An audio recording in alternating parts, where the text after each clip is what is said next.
She raised her hand and brought it down across my face in front of 41 people. The sound cracked through my dining room like a gavel. My pearl earring flew off and skittered across the hardwood floor.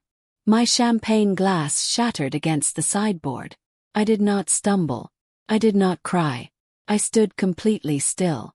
And I looked at my granddaughter, this 34-year-old woman in her designer dress with her inherited confidence and her borrowed arrogance. And I thought one thing very clearly. You just made the worst mistake of your life. Not because I was angry. Because I was a federal judge for 38 years. And I have never once made a decision while angry.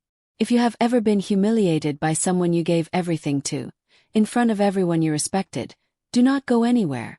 Because what happened in the 12 hours after that slap is the reason my granddaughter spent the following year understanding what it truly means to lose everything. And I did it all without raising my voice once. My name is Virginia Harmon. I am 70 years old.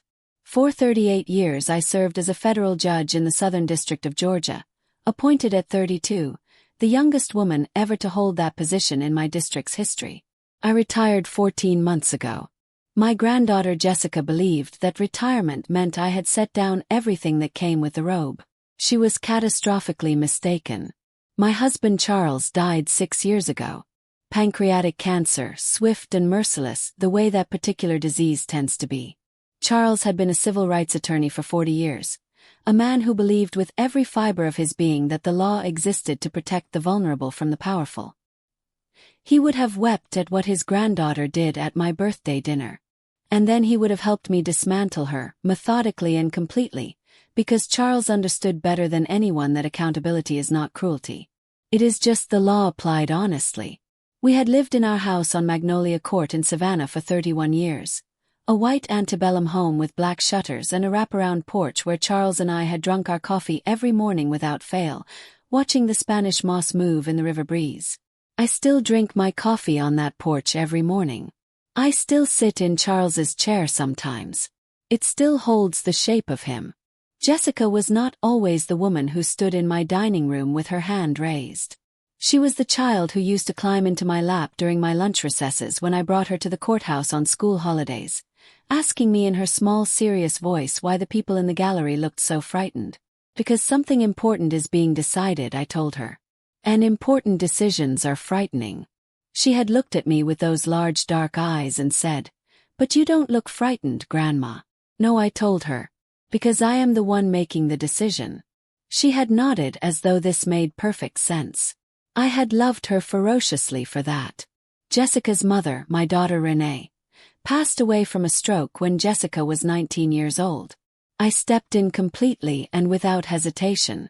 I paid for the remainder of her education at Georgetown. I funded her law school at Vanderbilt. I introduced her to every significant legal mind I had cultivated over 4 decades on the bench. I used my name, a name I had spent 38 years making mean something, to open doors for her that would otherwise have remained permanently closed. When she married Marcus Webb, the son of an Atlanta real estate family, I gave them a wedding that cost more than most people earn in 5 years. When she decided to leave law and launch a luxury event planning firm, I wrote the check for her startup capital without blinking, $340,000. When the firm struggled in its 2nd year, I quietly refinanced the shortfall. I gave her everything I had built. I gave her my name, my network, my money, and 40 years of accumulated trust.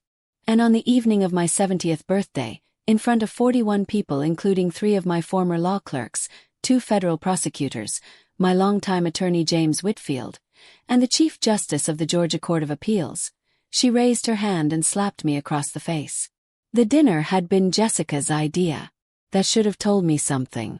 In my experience, people who plan elaborate celebrations in your honor are either genuinely devoted to you or positioning themselves for something. Jessica had arranged everything: the caterers, the flowers, the guest list, the seating, the wine. When I arrived at my own dining room, I noticed immediately that my place had been moved. Not to the head of the table where I had sat for 31 years. To the far end, near the kitchen, beside Marcus's mother, a pleasant woman named Darlene who spent most of the evening talking about her renovations. I said nothing. I sat where Jessica had placed me, ate my soup, and watched.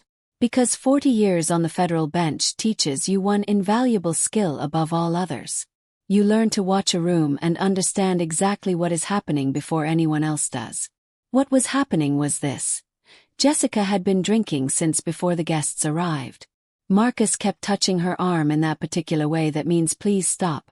She kept shaking him off. My former clerk Daniel Washington, now a federal prosecutor, caught my eye from across the table twice.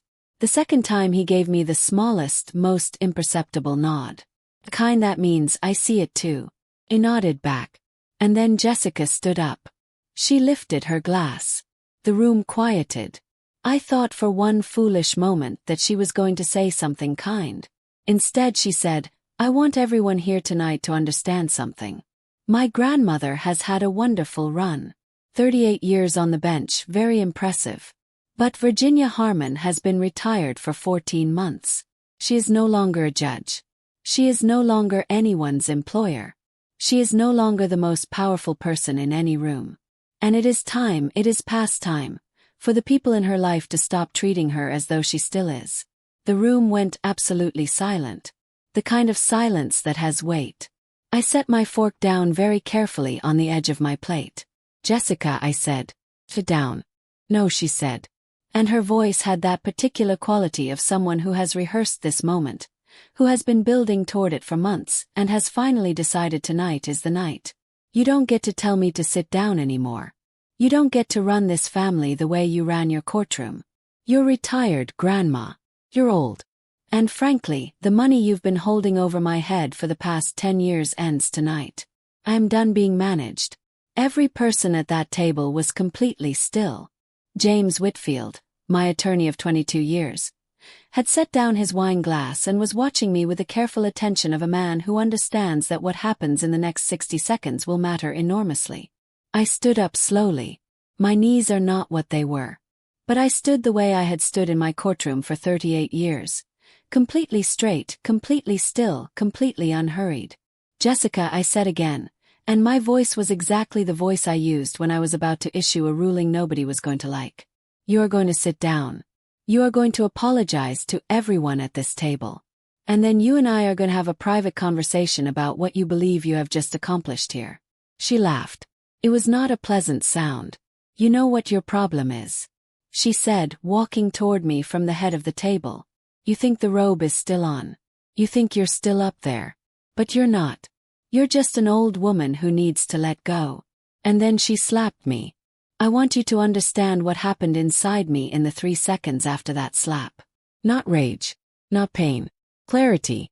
The specific crystalline clarity that comes when all ambiguity is removed from a situation and only the facts remain. The facts were these. My granddaughter had assaulted me in front of 41 witnesses, including a federal prosecutor, 2 former law clerks, and my attorney.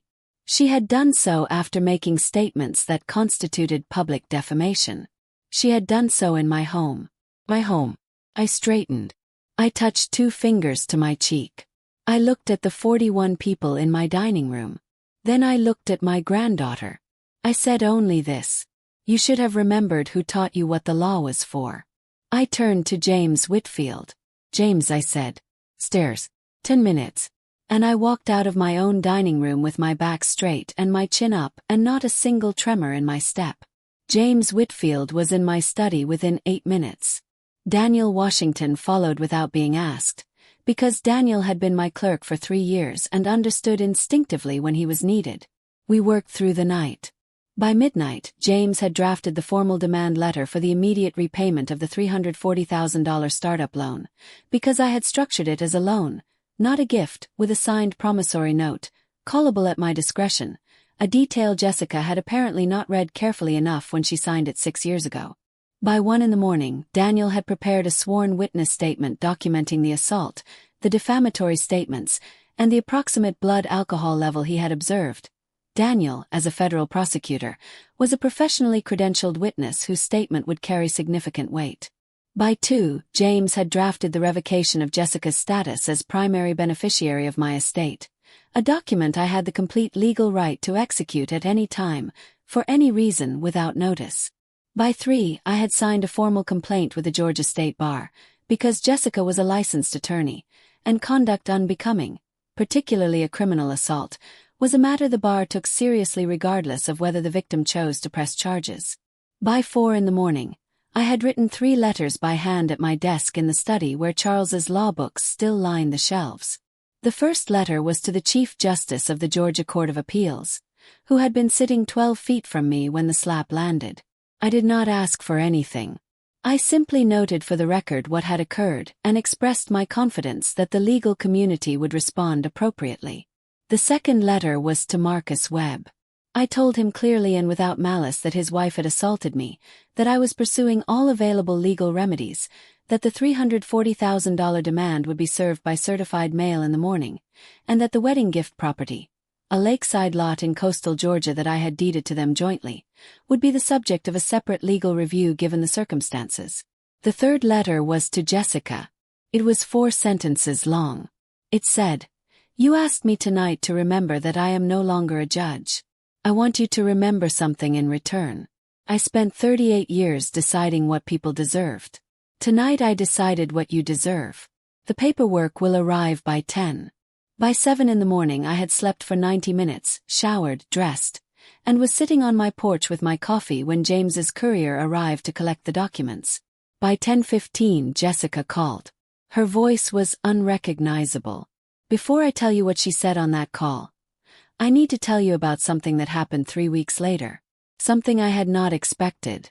A letter arrived at my home addressed in handwriting I almost didn't recognize. It was from Marcus. Not from Jessica. From Marcus. He wrote that he had watched me walk out of my dining room that night, and that something had shifted in him in that moment.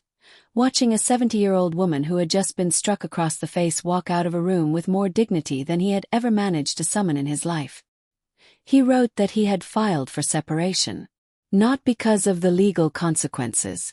Because he had realized, watching his wife that night, that he had spent 7 years making excuses for behavior he should have addressed years earlier. He wrote that he was sorry. Not for himself. For me. He enclosed a personal check for $40,000, the first installment on the loan repayment, drawn from his own account. Not hers. I read that letter twice. I set it on Charles's desk beside his photograph. And I thought, Charles would have liked Marcus Webb very much. Jessica's phone call lasted 11 minutes. Her voice cycled through anger, then disbelief, then something that sounded almost like the 19-year-old girl who had lost her mother and needed someone to hold the world together for her. She said, "You can't do this." I said, "I already have." She said, "I was drinking. I wasn't myself." I said, "Jessica." In 38 years on the bench I heard that exact sentence 14,000 times. It was never true once. You were entirely yourself. That is the problem. A long silence. Then she said, "What do I have to do?" Not "I'm sorry." Not "I was wrong." What do I have to do? I thought about that for a moment. Said, "Nothing.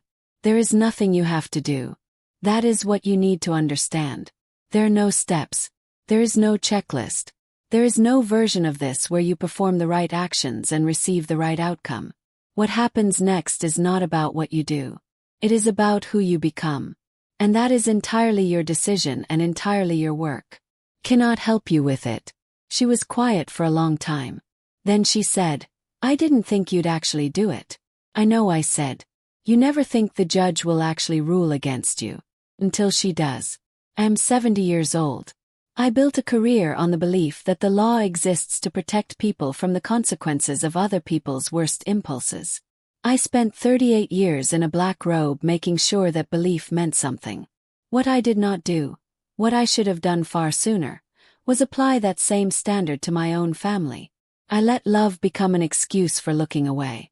I let generosity become a substitute for accountability. I funded a life for my granddaughter and called it love when some of it was simply avoidance.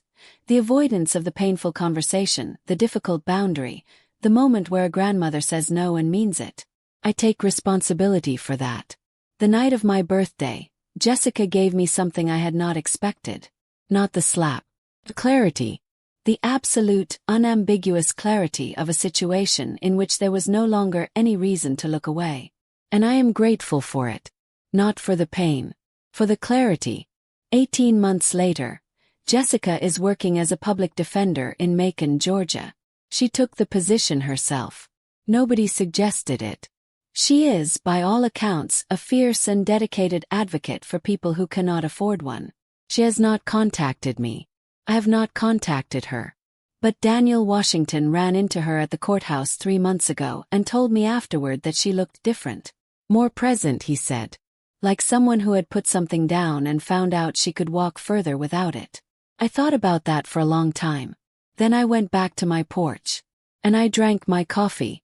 And I watched the Spanish moss move in the river breeze.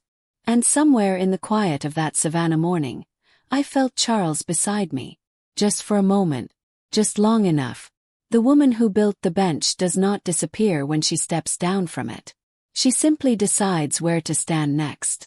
Was there a moment in this story where you thought I went too far, or not far enough? Tell me in the comments. I read every single one and I want to know exactly what you think. Share this with someone who has been told their time is over. Someone who needs to be reminded that experience is not a weakness. It is the sharpest advantage in any room. And if you are not yet subscribed to Grandma's Moments, do it now. The next story begins with a grandmother who discovers her late husband hid something from her for 30 years. What she finds will change everything she thought she knew about the man she loved.